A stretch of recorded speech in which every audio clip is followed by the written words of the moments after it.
আসসালামু আলাইকুম, সবাইকে আবার অনলাইন ক্লাসে স্বাগতম। ভালোই আছো নিশ্চয়ই সবাই? আলহামদুলিল্লাহ, আমিও ভালো আছি।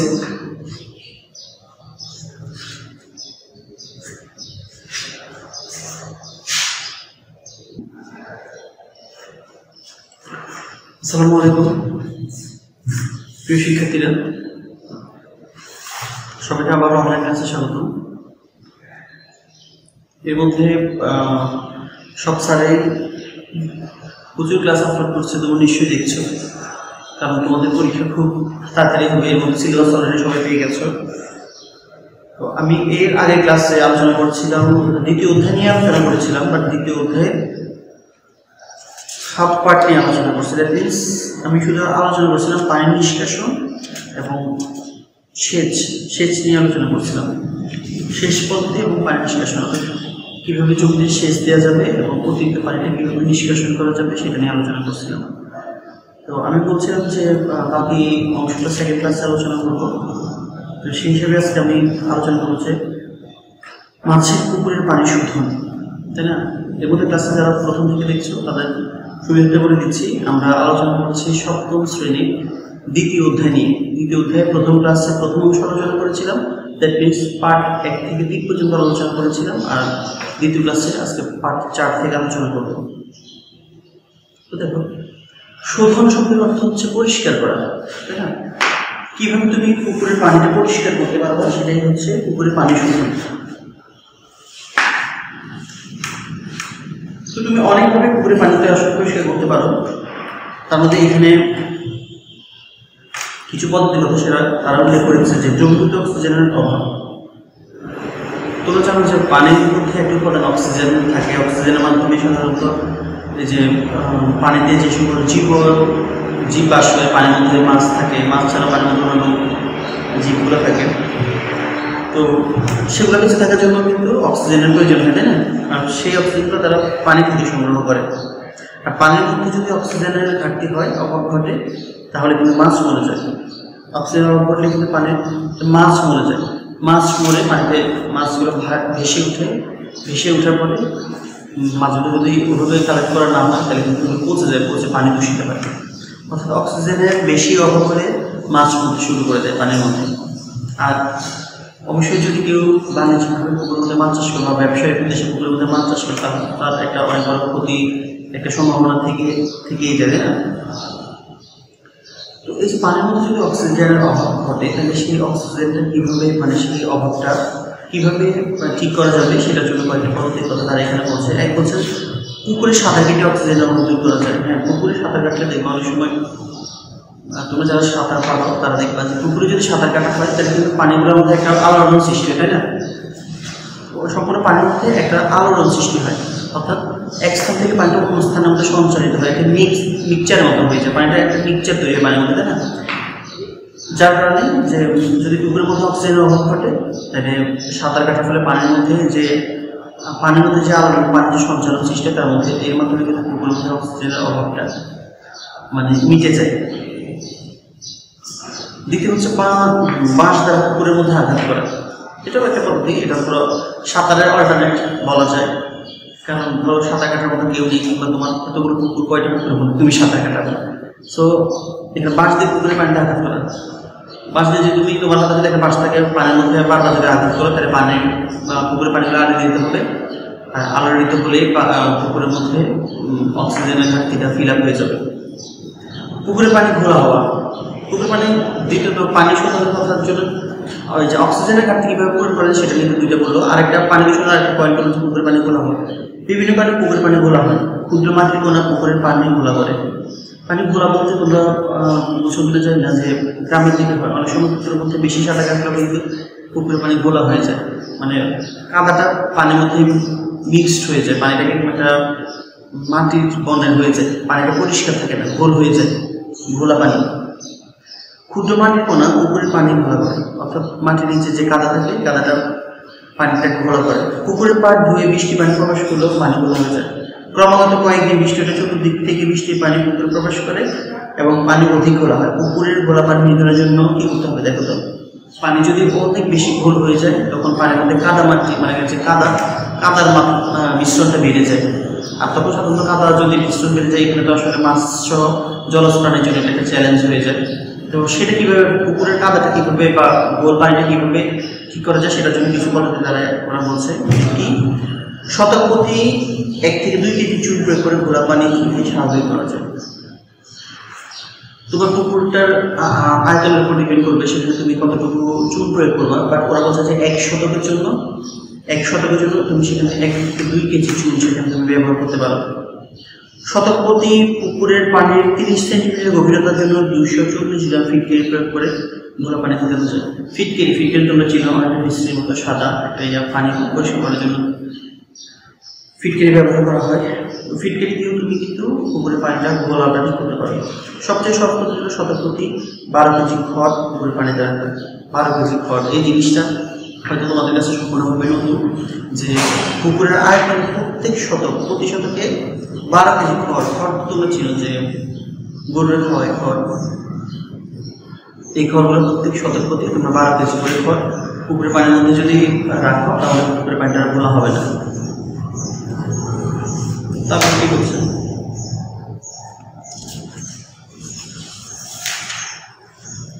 পুকুরের পানির অম্লত্ব ও ক্ষারত্ব পিএইচ। অম্ল এবং ক্ষার এই জিনিসটা আসলে খুব তোমাদের কাছে নতুন কিনা আমি ঠিক চাই না, তোমরা বিজ্ঞান বইয়ের মধ্যে পড়ছো। অর্থাৎ অম্ল অ্যাসিডিক পানির মধ্যেও অ্যাসিড থাকতে পারে। তোমরা অ্যাসিড রেইন সম্পর্কে পড়ছো, অ্যাসিড বৃষ্টি। এখন পানীয় অম্লত্বের একটা উদাহরণ হচ্ছে দেখো অনেক সময় যখন আমরা পানির মধ্যে অনেকক্ষণ পর্যন্ত গোসল করি কিংবা অনেকক্ষণ যদি পানি ইউজ করি তাহলে দেখবো যে আমাদের হাত বা পায়ের চামড়াগুলো কিরকম যেন সাদা সাদা হয়ে উঠে যাওয়ার মতো হয়ে যায়, সাদা বর্ণ হয়ে যায়, তাই না? মানে হাত পাগুলো কীভাবে কেমন যেন অনেকক্ষণ পানির মধ্যে ভিজে রেখে এটা কোনো ফুসকা হয়ে যায়, তাই না? সাদা হয়ে। এটা কিন্তু পানির অম্লত্বের কারণে হয়। আর কোনো পানির মধ্যে হয়তো অনেক বেশি অম্লত্ব, কোনো পানি আবার কোনো বেশির মধ্যে ক্ষার বেশি, কিছুটার মধ্যে অম্লত্ব বেশি, কিছুটার মধ্যে ক্ষার বেশি। তো পানির এই অম্লত্ব পানির নির্দিষ্ট মানে একটা আদর্শ মান হচ্ছে পিএইচ 7। পিএইচ কোনো পানির পিএইচ যদি 7 হয় তাহলে সেটা হচ্ছে আদর্শ পানি, তাই না? পিএইচের সাথে চেয়ে কম হলে সমস্যা, সাথে চেয়ে বেশি হলে সমস্যা। বলছে পুকুরের পানি অম্লত্ব বা ক্ষারত্ব গ্রহণযোগ্য মান হচ্ছে 6.5 থেকে 8.5। 6.5 থেকে 8.5 পর্যন্ত হলেও চলে, কিন্তু অম্লত্ব বা ক্ষারত্ব গ্রহণযোগ্য মাত্রা কম বেশি হলে মাছ চাষের সমস্যার সৃষ্টি হয়। যেমন কম হলে মাছের ফুলকে পছন্দ হয়, আর বেশি হলে মাছের খাদ্য চাহিদা কমে যায়। পিএইচের মান যদি কম হয় তাহলে এটা তো অবশ্যই অনেক বেশি ভারী হয়ে যাবে, অম্লীয় হয়ে যাবে। সো এটার ভিতরে মাছের যে পাখনা আছে পাখনার মতো পছন্দ হয়ে যাবে। আর যদি বেশি হয় তাহলে কী হবে যে মাছ কীভাবে খাবার পাবে না, খাদ্যের অভাব সৃষ্টি হবে, ফলে সহজেই রোগাক্রান্ত হবে। পুকুরে পানির অম্লত্ব এবং ক্ষারত্ব স্বাভাবিক মাত্রায় আনার জন্য নিজের পদ্ধতিগুলো অবলম্বন করা যায়। কী পদ্ধতিতে কী পদ্ধতি ইউজ করে তুমি অম্লত্ব ক্ষারত্ব ঠিক করতে পারবা? চুন প্রয়োগ। চুন দেখতেছি মহা ওষুধ পানির জন্য, মানে পানি পরিষ্কার করার জন্য চুনটাই দেখতেছি মহা ওষুধ। চুন প্রয়োগ করে বলতে অম্লত্ব যদি বেড়ে যায় তাহলে প্রত্যেক শতকে 1 থেকে 2 কেজি চুন। প্রত্যেক শতকটা তো তোমরা বুঝো জমির একটা পরিমাপ শতক। প্রত্যেক শতকের মধ্যে তুমি 1 থেকে 2 কেজি চুন প্রয়োগ করে চুনের পানির অম্লত্বটা তুমি ঠিক করতে পারো, পিএইচের মান তুমি ঠিক করতে পারো। এছাড়া তেঁতুল বা সাজনা গাছের ডাল ব্যবহার করে, তেঁতুল এই জিনিসটা ন্যাচারাল, তেঁতুল তো অবশ্যই চিনো। তেঁতুল এবং সাজনা গাছের ডাল, সাজনা এক ধরনের সবজির জন্য ব্যবহার করা হয়, সাজনা পাতা সবজি শাক হিসেবে ব্যবহার করা হয়, সাজনা পাতা ভর্তা হয়। এই গাছটা সাজনা গাছ তোমরা চিনি কিনে যাই না, যদি না চিনি নিবা। তো সাজনা গাছের ডাল প্রয়োগ করে করা যায়, অম্লত্ব ক্ষারত্ব পরিমাণ ঠিক করা যায়। পানির উপর সবুজ শ্যাওলার স্তর, হ্যাঁ সবুজ শ্যাওলার স্তর অনেক সময় আমাদের গ্রামের ভাষায় এটাকে আমরা গামাই না বলি। মানে ধরো পানির মধ্যে যদি অনেকক্ষণ তুমি গোসল করো তাহলে দেখা যাবে তোমার গায়ের উপরে একটা সাদা মানে একটা সবুজ একটা আস্তর বসে যায়। পরে তুমি যখন গোসল করার শেষ রোদের মধ্যে যখন শুকায় তখন পুরো সবুজ আস্তরটা সাদা সাদা হয়ে পুরো গায়ের মধ্যে ভেসে ওঠে, খুব একটা বিরক্তিকর। আর শ্যাওলা স্তর, পুকুরে পানিতে সবুজ শ্যাওলা স্তর পরে গেলে পানির গুণাগুণ নষ্ট হয়, এতে করে পানির রং ঘন সবুজ হয়ে যায়, ফলে মাছের স্বাভাবিক চলাফেরার ব্যাঘাত ঘটে। শ্যাওলা হচ্ছে পানিতে অক্সিজেনের অভাব ঘটে। তারপর মাছের উপযোগী খাবার, অতঃপর মাছ পানির পরিভাগে খাবি খায়। পানির এই অবস্থা থেকে বাঁচার জন্য লিখিত পদ্ধতি, এই থেকে বাঁচার জন্য কি পদ্ধতি ব্যবহার করা যেতে পারে? তুঁত বা কপার সালফেটের প্রয়োগ। 12 থেকে 15 গ্রাম তুঁত জমিতে প্রয়োগ করতে হবে, পুকুরে প্রয়োগ করতে হবে, অথবা প্রত্যেক শতকে 1 কেজি করে চুন প্রয়োগ করতে হবে। তার মানে তোমরা একটা জিনিস সেখানে দেখতে পাচ্ছ যে পানির যে কোনো সমস্যার জন্য কিন্তু তারা চুন প্রয়োগ করতেছে। তার মানে চুনটা আসলে পানি পরিষ্কারের জন্য আসলে খুব একটা গুরুত্বপূর্ণ উপাদান। আচ্ছা, তারপরে হচ্ছে উদ্ভিদ এবং প্রাণীর বংশবৃদ্ধিতে ব্যবহৃত কৃষি প্রযুক্তি। উদ্ভিদ এবং প্রাণীর বংশবৃদ্ধিতে তোমরা জানো যে প্রতি প্রাণী বংশবিস্তার করে। আর এই বংশবিস্তারের মধ্যে কৃষি প্রযুক্তিটা কিভাবে কাজ করে সেটা এখন আমরা জানবো। বীজ উৎপাদন প্রযুক্তি। উদ্ভিদের বংশবৃদ্ধিতে প্রথম যে প্রযুক্তির কথা বলতে হয় তা হচ্ছে উচ্চ ফলনশীল জাতের বীজ। উচ্চ ফলনশীল বলতে তোমরা কি বুঝো? যদি এখানে বলো যে উচ্চ ফলনশীল বলতে আসলে সেই জাতটাকেই বোঝায় যে বীজ জমিতে তুমি যদি বপন করো তাহলে সেখান থেকে ভালো একটা গাছ পাওয়া সম্ভব এবং সেই গাছটা থেকে অধিক পরিমাণে ফসল পাওয়া সম্ভব। সেটাই হচ্ছে উচ্চ ফলনশীল। যেটার মধ্যে ফলন বেশি হয় সেটাই হচ্ছে উচ্চ ফলনশীল। শাকসবজি, গম, সরিষা, আলু ইত্যাদি ফসলের অনেক উন্নত এবং উচ্চ ফলনশীল জাতের উদ্যোগ করেছে বিজ্ঞানীরা। উচ্চ ফলনশীল মানে কি? যেটার মধ্যে অধিক পরিমাণ ফলন হয়। ফলন তো বুঝতে পারছো, মানে ফল ধরে বেশি, সেটা হচ্ছে উচ্চ ফলনশীল।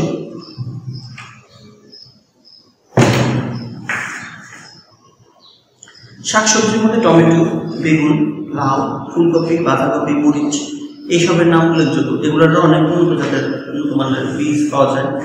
এসব উন্নত জাতের সবজির বীজ কৃষকেরা পাচ্ছেন এবং ব্যবহার করছেন। গ্রীষ্মকালে টমেটো চাষ করতে পারছেন। গ্রীষ্মকালে টমেটো চাষ করা যায়। দেখো এখন একটা সময় ছিল যখন শীতকালে সবজি পাওয়া যেত, গ্রীষ্মকালে সবজি পাওয়া যেত।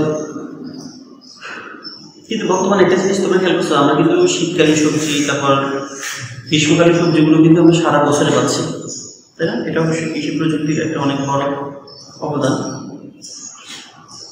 ব্যবসায়ীরা লাউ চাষ করছেন।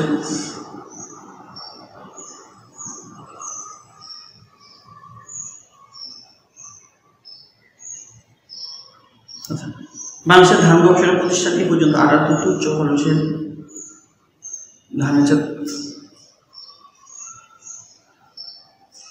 উদ্ভাবন করেছে। আচ্ছা দেখো, ধান বাংলাদেশের প্রধান একটা ফসল। একটা সময় পৃথিবীতে, বাংলাদেশের কথা বলি, পৃথিবীর কথা নাই বলি, মানুষ ছিল অনেক কম। ঠিক আছে, অনেক কম মানুষ ছিল, প্রায় 3 কোটি বা 4 কোটি এরকম ছিল জনসংখ্যা। কিন্তু তখন কিন্তু প্রচুর পরিমাণে জমি ছিল, ফসলের জমি।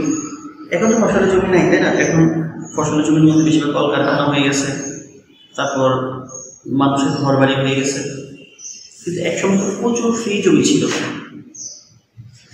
কিন্তু তখন ফ্রি জমি থাকলেও কিন্তু তখন আসলে খাদ্যের অভাব দেখা যেত, দুর্ভিক্ষ দেখা যেত, মানুষ খাদ্যের অভাবে মরে যেত। কিন্তু বর্তমানে কিন্তু ফসলি মানে চাষ করার জমির পরিমাণ অনেক কম, কিন্তু মানুষ অনেক বেশি। তারপরে বর্তমান সময়ে কিন্তু আসলে মানুষ খাদ্যের অভাবে মরে যায় না। এটার কারণ কি তোমরা চিন্তা করছো কখনো যে এটা কি কারণে? কারণ একটা সময় জমি যদি বেশি ছিল, কৃষকদের কাছে কোনো আধুনিক প্রযুক্তি ছিল না, কোনো বৈজ্ঞানিক প্রযুক্তি ছিল না। তারা বিঘার পর বিঘা জমি করতো, ধান চাষ করতো, কিন্তু ফসল ওভাবে পাইত না। ধান পোকামাকড়ে খেয়ে ফেলতো, তারপর যে ধানগুলো বেশি ধান হতো না। কিন্তু বর্তমানে দেখো সার, ওষুধ, উচ্চ ফলনশীল জাত ব্যবহার করার ফলে তারা অল্প একটু জমির মধ্যে অনেক পরিমাণে ফসল পাইতেছে, যার কারণে এখন আর পৃথিবীতে খাদ্য অভাবটা নাই। তো দেখো, বাংলাদেশ ধান গবেষণা প্রতিষ্ঠান, যারা ধান নিয়ে বাংলাদেশের এই পর্যন্ত প্রায় 78টা উচ্চ ফলনশীল জাতের ধান তারা আবিষ্কার করছে। এর সাথে আরও ধানের জাত যুক্ত করেছে বাংলাদেশ পরমাণু কৃষি গবেষণা প্রতিষ্ঠান। উচ্চ ফলনশীল ধানের জাতের অবদান হিসেবে বলা যায় বাংলাদেশ এখন প্রায় খাদ্য স্বয়ংসম্পূর্ণ। নিচে কয়েকটি জাতের ধান নাম উল্লেখ করা হলো। কয়েকটি জাতের যে উচ্চ ফলনশীল তারা যে 78টা উদ্ভাব করছে, এখানে আপাতত দেয় নাই, তারা এখানে অল্প কয়েকটা কথা তারা সেখানে বর্ণনা করছে। অল্প কয়েকটা কি? আউশ, আউশ BR9, মানে এটা সংক্ষেপের নাম তারা হচ্ছে যে সুবলা, তারপর হচ্ছে গাজী, শাহিবালা ইত্যাদি। আমন ধানের মধ্যে কি দিচ্ছে তারা? মুক্তা ধান, তারপর হচ্ছে B30, 33, 40, 44। বোরো ধানের মধ্যে ধান 28, 29, 36, হাইব্রিড 1, বাংলামতি 50 ইত্যাদি। এই মানে জাতগুলা উচ্চ ফলনশীল। বীজ উৎপাদনের একটি প্রযুক্তিগত কর্মকাণ্ড। বীজ উৎপাদনের প্রথম কাজ হলো বীজের গুণাগুণ সংরক্ষণ করা। বীজের গুণাগুণ অর্থাৎ একটা বীজের কি গুণ আছে এই গুণগুলো সংরক্ষণ করা, এই গুণটাকে আরো বেশি কিভাবে উন্নত করা যায় সেটা নিয়ে কাজ করা। বীজের বিশুদ্ধতা সংরক্ষণ। বিশুদ্ধতা সংরক্ষণ মানে কি?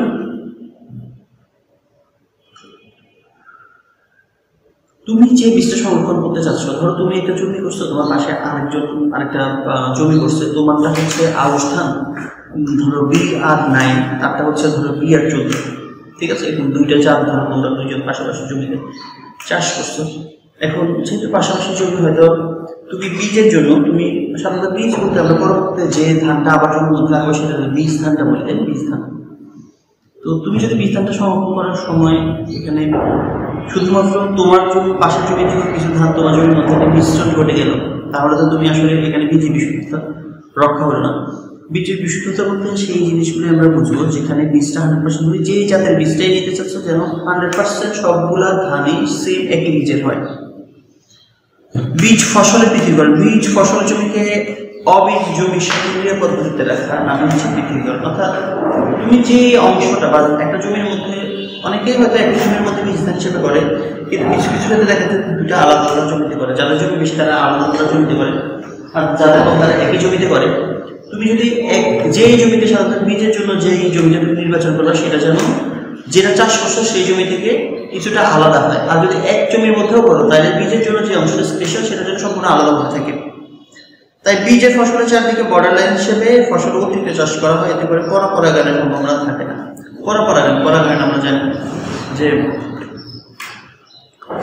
একই জাতের পরাগরেণুটা যখন একই জাতের দুটা ধানের মধ্যে পরাগরেণুটা ক্রস, পরাগরেণুটা অন্য একটা ফুলের পরাগরেণুতে পরাটাই হচ্ছে পরাগায়ন, তাই না?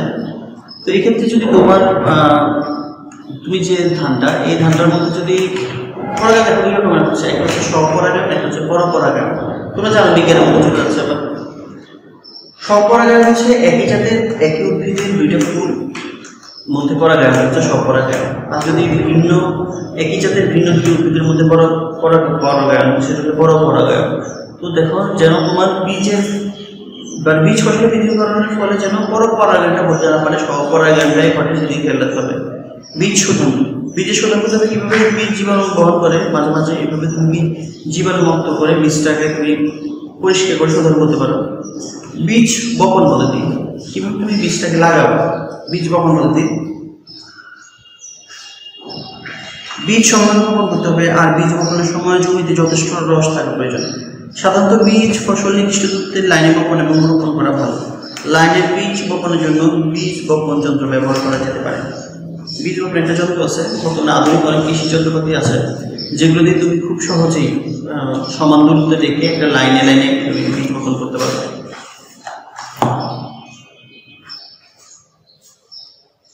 তারপর কি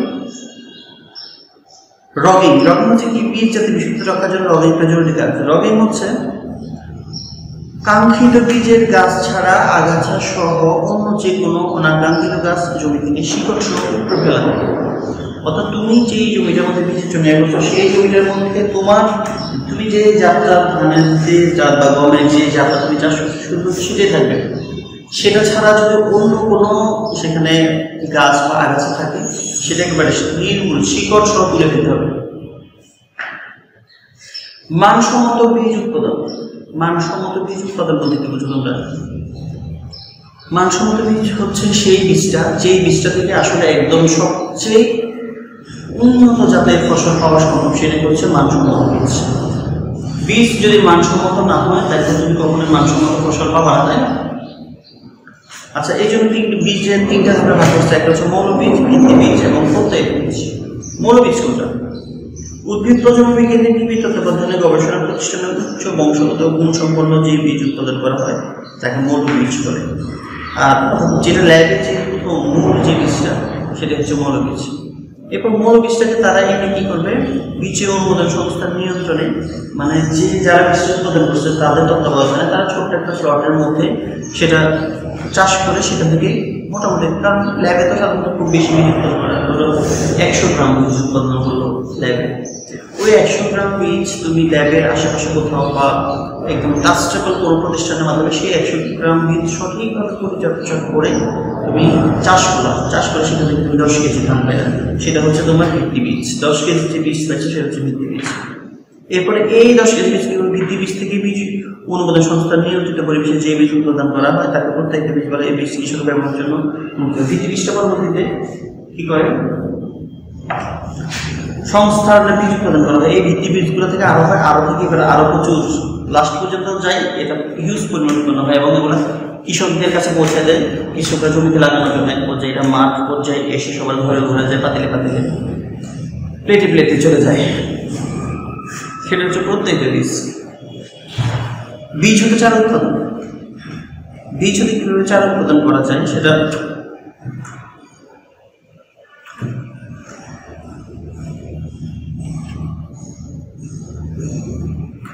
বীজ থেকে চারা উৎপাদনের জন্য প্রথমত বীজতলা তৈরি করতে হবে। বীজতলা হচ্ছে কোন জিনিসটা, যেখানে প্রথম বীজতলা হচ্ছে তোমরা দেখছো না যে না, ধরো যে সকল সবজি গ্রীষ্মকালে হয় এগুলোর জন্য তারা কি করে, আগে টমেটো এগুলো চারা এক জায়গায় প্রথমে কি করে বীজগুলো ফেলে একটা ছোটো ছোটো চারা তৈরি করে, পরবর্তী চারাগুলো একটা নির্দিষ্ট সময় পর তারা জমিতে বপন করে। যেখানে প্রথম চারা উৎপাদন করা হয় সেটা হচ্ছে বীজতলা।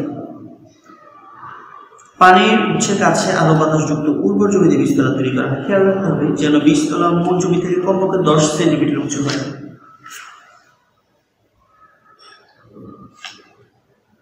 বীজতলা কিভাবে করতে হবে, এখানে যেটা হচ্ছে উদ্ভিদের অঙ্গজ বংশ বিস্তার। অঙ্গজ বংশ বিস্তার করতে তোমরা কি বুঝো? অঙ্গজ বংশ বিস্তার করতে কোনো উদ্ভিদের যদি বংশ বিস্তারটা বীজের মাধ্যমে না করে কোনো অঙ্গের মাধ্যমে করা হয়, একটা নির্দিষ্ট অঙ্গ কেটে আরেক জায়গায় লাগাই দিল, সেটা থেকে যেই গাছ করে সেটা হচ্ছে অঙ্গজ প্রজনন। অঙ্গজ প্রজননটা আসলে গোলাপ ফুল, তারপর লেবু গাছ, এসব গাছের মধ্যে এখন ইউজ পরিমাণ কলম করাটাই এখানে অনেক রকম কলম করা যায়। সেটা হচ্ছে কি, কর্তন বা ছেদ কলম কেটে এক জায়গায় লাগাই দিলে সরাসরি। তারপর হচ্ছে দাবা কলম হচ্ছে ধরো একটা লম্বা একটা ডালটা তুমি কি করলে একটু জাস্ট বাঁকা করে মাটির সাথে লাগাই, মাটির মধ্যে চাপ দিয়ে রাখলো। তোমাদের বোর্ড 29 পৃষ্ঠায় তোমরা দেখো চিত্র 2.1.3 দাবা কলমের একটা চিত্র দিচ্ছে। দাবা কলমের চিত্র দেখেই তুমি বোঝা যাচ্ছে যে দাবা কলম কিভাবে করতে হয়। তারপর হচ্ছে জোড়া কলম। জোড়া কলমটা আসলে খুব বেশি ইন্টারেস্টিং, দুইটা গাছ একসাথে জোড়া দেওয়া যায় হচ্ছে জোড়া কলম। দুইটা গাছে দুইটা অংশ, এর মধ্যে তবে এখানে দুইটা পার্ট, একটার নাম হচ্ছে স্টক রুট আর একটার নাম, একটা হচ্ছে স্টক রুট আর একটা হচ্ছে ছায়া। অনুন্নত যে গাছের সঙ্গে জোড়া লাগানো হয় সেই গাছটিকে রুট স্টক বলে। উন্নত জাতের গাছের যে অংশ স্টকের সঙ্গে জোড়া লাগানো হয় তাকে ছায়ান বলে। এটা খুব বেশি ইম্পর্টেন্ট, এটা আন্ডারলাইন করো। আচ্ছা, বংশবিস্তার উদ্ভিদেরটা তো গেল। প্রাণীর বংশবিস্তার, প্রাণী সম্পর্কের মধ্যে হাঁস মুরগি অন্যতম। সুতরাং হাঁস মুরগির বংশবৃদ্ধিতে ডিম ফোটানো এবং প্রাকৃতিক উপায়ে বাচ্চা ফোটানোর প্রযুক্তি অবদান সম্পর্কে আলোচনা করা হলো। ডিম ফোটানোর পদ্ধতি তোমরা অনেকেই জানো যে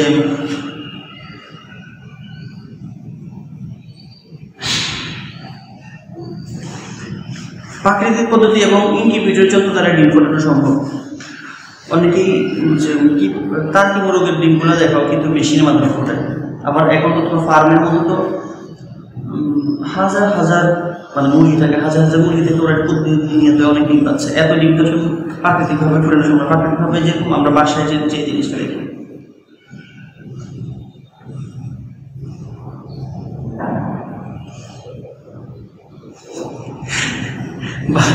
বাসায় যে জিনিসটা দেখি বলতে সাধারণত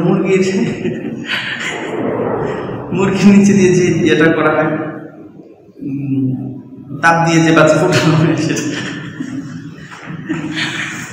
সেটা হচ্ছে প্রাকৃতিক পদ্ধতি।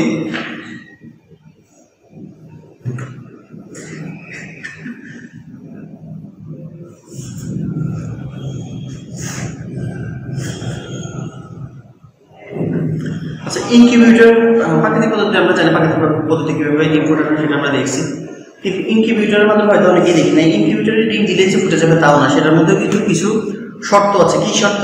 যেমন তাপমাত্রা, আর্দ্রতা এবং বায়ু প্রবাহ। ইনকিউবেটরের ভিতরে মিনিমাম 99.5 থেকে 100.5 ডিগ্রি ফারেনহাইটের মধ্যে নিয়ন্ত্রিত থাকতে হবে। বেশি তাপ দিলে আবার ডিম শীত হয়ে যাবে। এটা মনে রাখবে, বেশি তাপ দিলে ইনকিউবেটরের পরে আবার ডিম শীত হয়ে যাবে। আর্দ্রতা, ইনকিউবেটরের মধ্যে যে একদম শুষ্ক দেবে তা না, একটু আর্দ্রতা ভাব থাকতে হবে। সেটা হচ্ছে 65 থেকে 70% আর্দ্রতা থাকতে হবে। ইনকিউবেটরের আর্দ্রতা কমে গেলে ডিম থেকে পানি বাষ্পায়িত হয়ে ভ্রূণ ক্ষতিগ্রস্ত হতে পারে। বায়ু প্রবাহ, ভ্রূণের অক্সিজেন গ্রহণ এবং ডিম থেকে কার্বন ডাই অক্সাইড গ্যাস বের হওয়ার জন্য বায়ু প্রবাহ গুরুত্বপূর্ণ ভূমিকা। ভ্রূণটাও কিন্তু অক্সিজেন গ্রহণ করে। দেখো, ভ্রূণের অক্সিজেন গ্রহণ এবং ডিম থেকে যে কার্বন ডাই অক্সাইড গ্যাস বের হয় সেটা প্রবাহের জন্য ইনকিউবেটরে বায়ু প্রবাহ থাকতে হবে। আচ্ছা দেখো, আসলে অধ্যায়টা খুব বেশি যে কঠিন তা না, তোমরা এগুলো রিডিং করলেই বুঝবা, ঠিক আছে? এছাড়াও যদি তোমাদের কোনো প্রশ্ন জানা থাকে অবশ্যই নক করবা, সরাসরি এপিতে নক দিতে পারো, কিংবা কোনো মতো আছে, অথবা কমেন্ট বক্সে লিখলেও জানবা। কমেন্ট বক্সেও এই বিষয়ে তোমাদেরকে মানে বলে দেওয়া হবে যদি কোনো প্রশ্ন থাকে, প্রশ্ন করলে। এখান থেকে যে প্রশ্নগুলো সবচেয়ে বেশি সেটা হচ্ছে উদ্ভিদের অঙ্গজ বংশবৃদ্ধিটা। উদ্ভিদের অঙ্গজ বংশবৃদ্ধিটাই আসলে খুব বেশি গুরুত্বপূর্ণ। আর কিভাবে বীজ উৎপাদন প্রযুক্তিটা খুব বেশি ইম্পর্টেন্ট। তো তোমরা বীজ উৎপাদন প্রযুক্তি আর হচ্ছে মানে কলম করার জন্য চারা কীভাবে চারা কলম করা হয়, এই দুটো প্রশ্ন খুব ভালো করে দেখবে।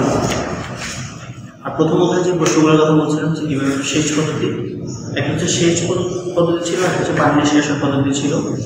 সেচ এবং পানি নিষ্কাশন পদ্ধতির জন্য তোমরা দেখবে। আশা করি এখান থেকে রিডিং করলে প্রশ্নটা বুঝতে পারবো। আসলে কি শিক্ষা খুব বেশি কঠিন না, বললেই আমরা বুঝতে পারি। এরপরে যদি কোনো প্রশ্ন থাকে অবশ্যই নক দিবা, সলভ করে দেওয়ার ট্রাই করবো।